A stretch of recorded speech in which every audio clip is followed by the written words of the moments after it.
Assalamualaikum warahmatullahi wabarakatuh. Alhamdulillahilladzi an'ama alaina bini'matil iman wa hadana ala dinul islam. Asyhadu an la ilaha illallah wahdahu la syarikalah wa malikul haqqul mubin wa asyhadu anna sayyidina Muhammadan abduhu wa rasuluh mab'usu rahmatan lil alamin. Allahumma sholli wa sallim wa barik ala sayyidina Muhammadin wa ala alihi wa ashabihi wa auladihi wa dzurriyyatihi wa ahli baitihi ajma'in. Amma ba'du. Assalamualaikum para sahabat-sahabat YouTube yang dirahmati Allah. Semoga keselamatan selalu terlimpahkan kepada hamba-hambanya yang beriman, dan termasuk orang-orang yang sedang menonton dan mendengarkan video ini. Semoga memperoleh dan mendapat petunjuk dari Allah Subhanahu wa Ta'ala, sebagaimana firman-Nya dalam surat Al-Ghafir ayat 60.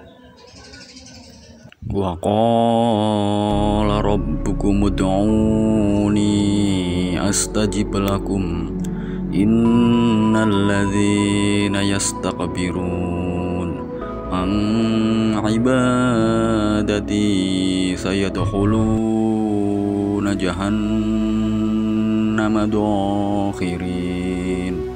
Dan artinya, dan Tuhanmu berfirman, berdoalah kepadaku, niscaya akan aku perkenankan bagimu. Sesungguhnya orang-orang yang sombong tidak mau menyembahku akan masuk ke neraka jahanam dalam keadaan hina dina. Quran Surat Al-Ghafir ayat 60.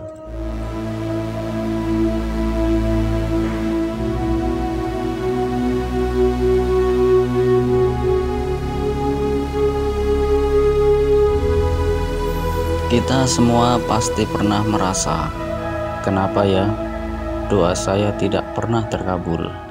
Pikiran seperti itu wajar saja, tetapi tetap jangan pernah goyah dan selalu percaya kepada Allah akan mendengar serta mengabulkan doa-doa yang kalian panjatkan suatu saat nanti ya. Janganlah berputus asa, dan ingat, tidak berputus asa melainkan kaum-kaum yang kafir. Di dalam sebuah hadis riwayat Ahmad, Nabi Shallallahu Alaihi Wasallam pernah mendengar ada orang yang berdoa dalam sholatnya dan dia tidak memuji Allah dan tidak bersolawat kepada Nabi. Kemudian beliau bersabda, orang ini terburu-buru. Kemudian beliau bersabda kepada para sahabat-sahabatnya, apabila kalian hendak berdoa, hendaknya kalian memulai dengan memuji dan mengagukan Allah. Kemudian bersolawatlah kepada Nabi Shallallahu Alaihi Wasallam. Kemudian berdoalah. Jadi di dalam hadis riwayat tersebut, kesimpulannya, di dalam berdoa, yang pertama yaitu jangan tergesa-gesa, dan yang kedua adalah merendahkan diri atau berendah hati di hadapan Allah, bahwasanya saya yakin tidak ada daya kekuatan melainkan Zat-Nya lah yang membuat kita hidup, pandai berbicara, pandai menulis, saling berwasiat, dapat berwasiat, dapat bekerja, dan segala aktivitas hidup lainnya. Sadarilah bahwa itu semua disebabkan dari Zat-Nya lah. Nah, barulah kita sedikit demi sedikit mulai bersyukur. Dan berarti memulai masuk yang ketiga, yaitu bersyukur.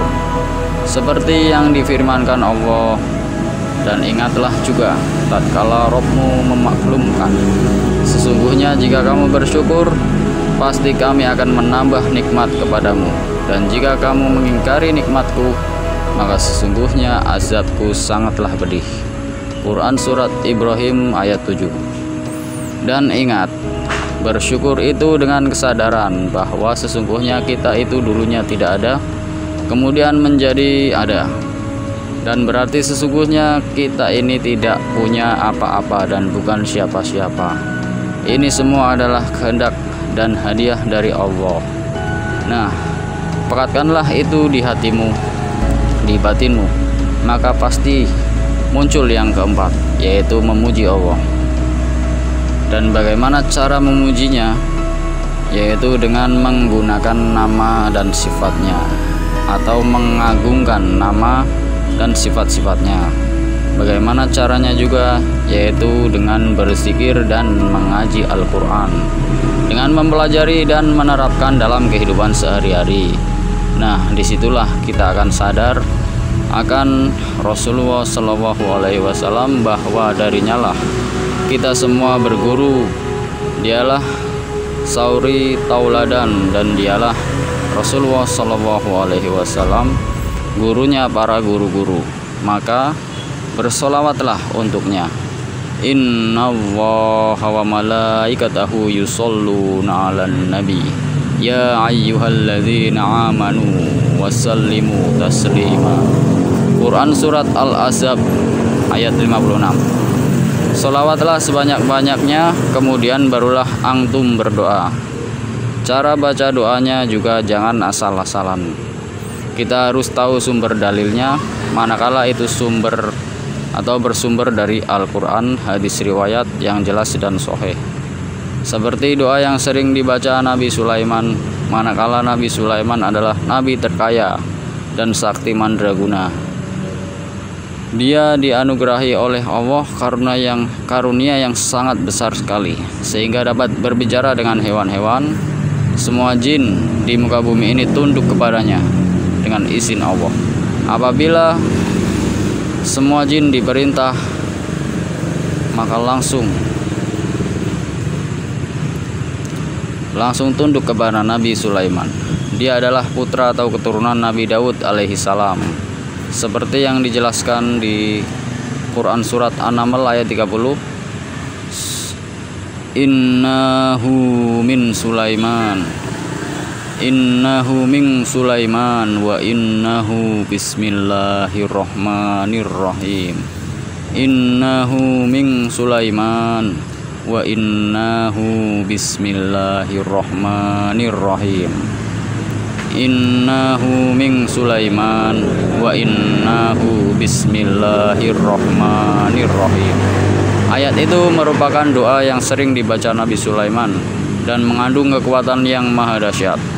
Amalkanlah ayat itu sesering mungkin dan sambil berserah diri kepadanya, dan rasakanlah kekuatan yang maha dahsyat, tentunya atas kehendak dan karunia-Nya yang maha besar.